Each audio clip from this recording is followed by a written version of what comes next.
after Donald Trump's freak out at Volodymyr Zelensky in the Oval Office, European leaders are holding a summit.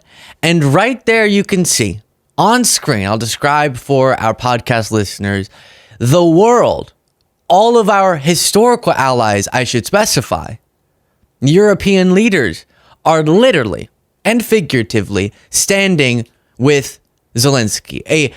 An image that I think you can interpret as a public rebuke of Donald Trump, saying to him, you can't intimidate us into abandoning Ukraine like you seem to want to. So that was for their group photo. Before getting to some moments between Starmer and Zelensky and so many other updates, look at this. Elon Musk pushes for U.S. to abandon NATO alliance and UN.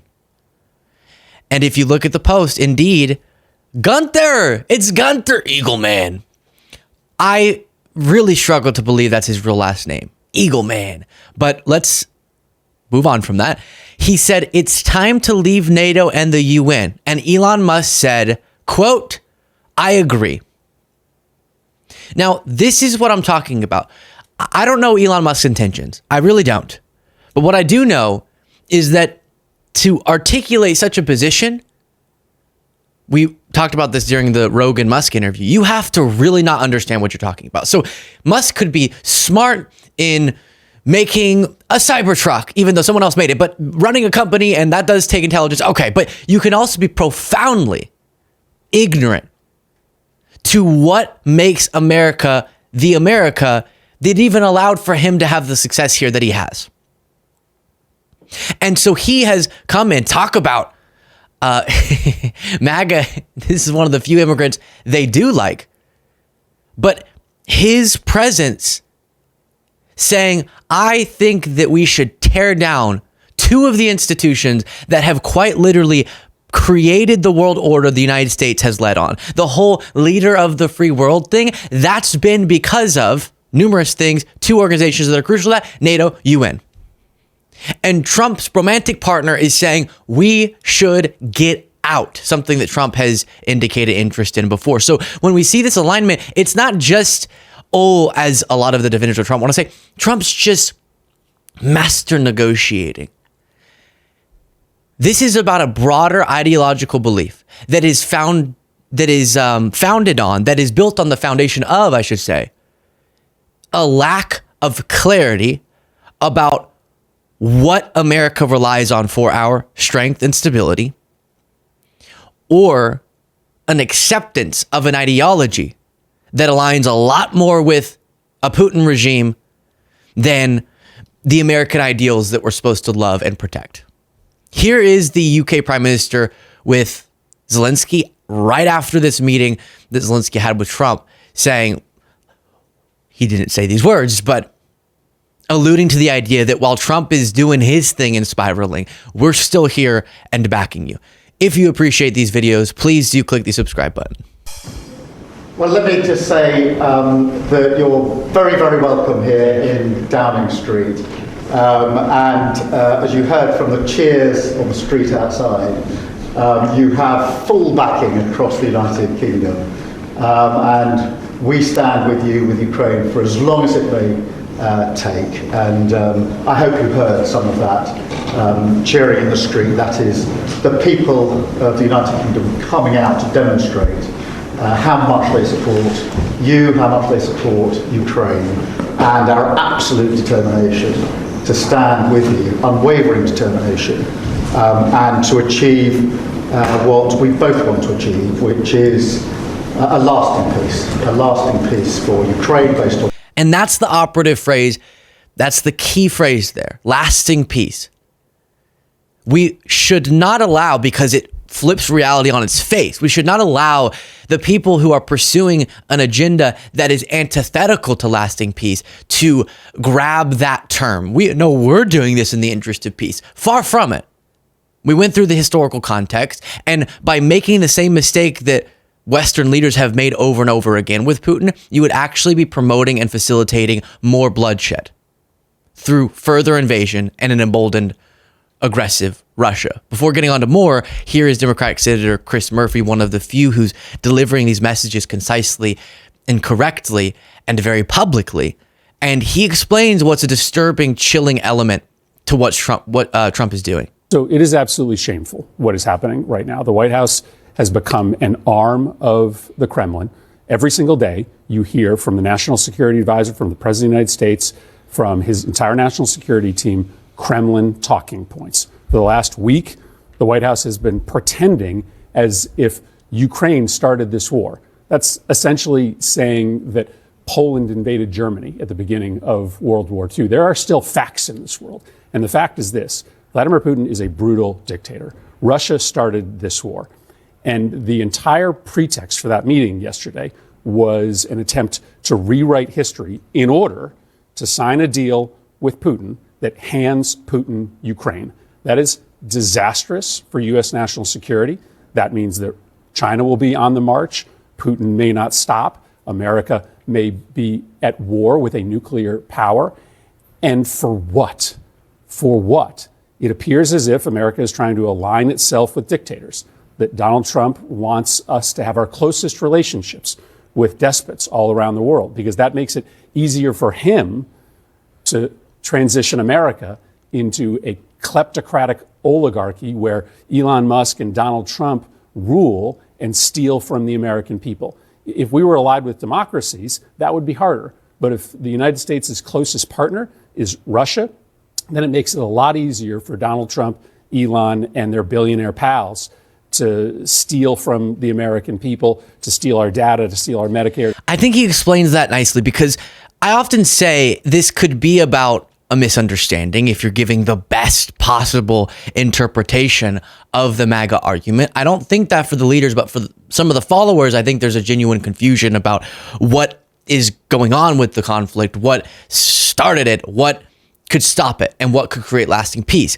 But for Trump, we have to stop, and I'm one who's been articulating that way, chalking it up to a lack of understanding. He also doesn't get it. He also doesn't know. We saw that in the Oval Office meeting when things would come up. He doesn't understand the history. He doesn't know the context, but that doesn't matter to him. He could learn everything he needs to know and would still hold this position, because what Murphy brings up is how do you attempt to implement authoritarian goals in the United States while also opposing, as we should, the authoritarianism of other countries? There's a contradiction there. So the long admiration we've seen from Trump, the significant awe he has for authoritarians abroad, of course it's going to spill over in giving favor to them, even when they're the ones leading a murderous invasion of a sovereign country. And so this is not about peace for them. It's about an ideology that isn't just in the United States, and we spend every day talking about how it is that democratic institutions are being undermined, the judiciary being ignored, illegal acts being taken to consolidate power, the seizing of control in unprecedented ways for a U.S. president. But it can't just be domestic. Of course, it's going to spill over into international policy. If the principles of the U.S. president changes, then who they align with changes as well. And that's what we're seeing. And the citizens, not just the leaders of European countries, you'll hear Putin, as we'll get to in a different segment, and Trump and others allude to this. It's just Western elites, European elites who don't like what Trump's doing because they just want war all the time. No, you're also seeing in all of Trump's antagonism of our allies, the citizens of countries really shaken by how a longtime close ally is abandoning them. This at another sporting event where the U.S. national anthem by Canadians is being booed. And you see by the dawn's early light what so proudly we hailed at the twilight's last gleaming, whose broad... Just absolutely the wrong representation of what we want to see. That's not what we want to see. And you could antagonize another country because you're doing what's right and they are opposed to your interests. In this case, that's not it. America right now is acting in ways that are opposed to its interests, as shown by the worse and worse forecasts that we're getting economically. If Trump continues to proceed, as we're now a couple days away from, with further tariff policy towards Mexico and Canada, we are being hurt by that economically. They are wanting to trade with us less because of it. They're talking about across the world our allies are isolating from us economically, militarily. And if you can't see how that undermines us, then your eyes aren't open, okay? Here is the current Secretary of State, who back when he was a senator was much more clear-eyed about this than he is now, Marco Rubio. That when the Soviet Union fell in the early 1990s, Ukraine was left with the world's third largest stockpile of tactical nuclear weapons and strategic nuclear weapons on the planet. But they signed this agreement with the United States, the United Kingdom, and Russia that basically said, if you give up your nuclear weapons, we, these three countries that signed to this, will provide for your defense and assure you of your defense. And so Ukraine did that. They gave up these weapons. Well, now, this was signed in 1994, 20 years later, one of the three countries that signed that agreement hasn't just not provided for their defense, they actually invaded them. And I want to make a point on this for a second. Think about if you're one of these other countries around the world right now that feels threatened by your neighbors. And the United States and the rest of the world are going to you and saying, listen, don't develop nuclear weapons. Don't develop nuclear weapons, South Korea. Don't develop nuclear weapons, Japan. Don't develop nuclear weapons, Saudi Arabia. We will protect you. We will watch out for you. What kind of lesson do you think this instance sends to them?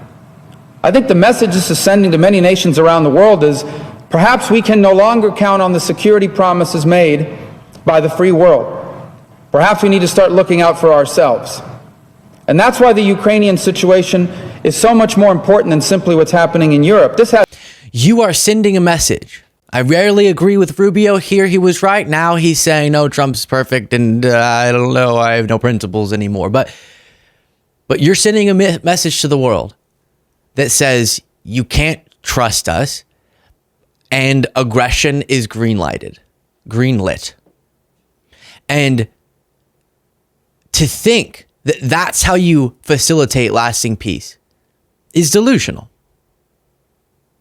But if Trump can get a piece of paper that says he made a peace deal, even if that only strengthens Russia in a time where it needs a break in military conflict, but wants economic sanctions to be released, wants pressure from the international community to be released so that it can prepare for further aggression, as they did the last time they broke agreements. But if Trump can get something that says, he lived up to the campaign promise, even if it makes inevitable more destruction in the future, then he's going to do it. And for him, there's a double bonus because you get the little, hey, look, peace agreement, even if it can't stand, even if you don't require any security guarantees for Ukraine. You weaken them by pushing them into massive concessions, militarily, economically, etc. But he gets the bonus of having that so he can tout it in some speech, and his followers will never learn of the destructive consequences until the invasion picks back up. But by then, who even knows what the international landscape is going to look like? And number two, he aligns himself more with a regime that's starting to be a lot more ideologically like what he would like to see here. It is frightening, it is chilling, and who knows where this is going to lead. Share your thoughts in the comments.